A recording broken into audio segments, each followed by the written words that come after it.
जय झूलेलाल। दाग सिंधी खाधे जी हिकिड़ी ख़ासि कुकिंग स्टाइल आहे। दाग मतिलबु ऑनियंस खे स्लो कुकिंग सां आयल डीप ब्राउन कलर जेको डिश में स्मोकी ऐं रिच फ्लेवर ऐड कंदो आहे। आज सिंधी फूड सीरीज एपिसोड 6 में हम बना रहे हैं दाग में खुंब यानी मशरूम। कढ़ाई में तेल गरम करके जीरा, तेज पत्ता, दालचीनी और काली मिर्ची ऐड करें। अब चॉप्ड ऑनियंस डालकर अच्छे से ब्राउन होने तक पकाएं। यही है असली दाग। अब जिंजर गार्लिक पेस्ट डालकर 2 मिनट पकाएं। फिर मशरूम्स डालकर ढक दें और इन्हें इन्हीं के पानी में पकने दें। पानी एब्जॉर्ब होने के बाद टमाटर और मसाले, नमक, धनिया पाउडर, लाल मिर्ची, हल्दी और जीरा पाउडर डालें। ढककर तेल अलग होने तक पकाएं।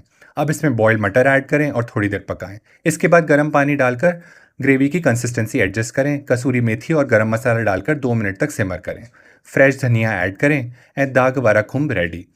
सर्व करने से पहले ऊपर से धनिया स्प्रिंकल करें। इसे गर्मा गर्म फुलके या जीरा राइस के साथ सर्व करें। और हाँ, ट्रस्ट द तड़का को फॉलो करना ना भूलें। जय झूलेलाल।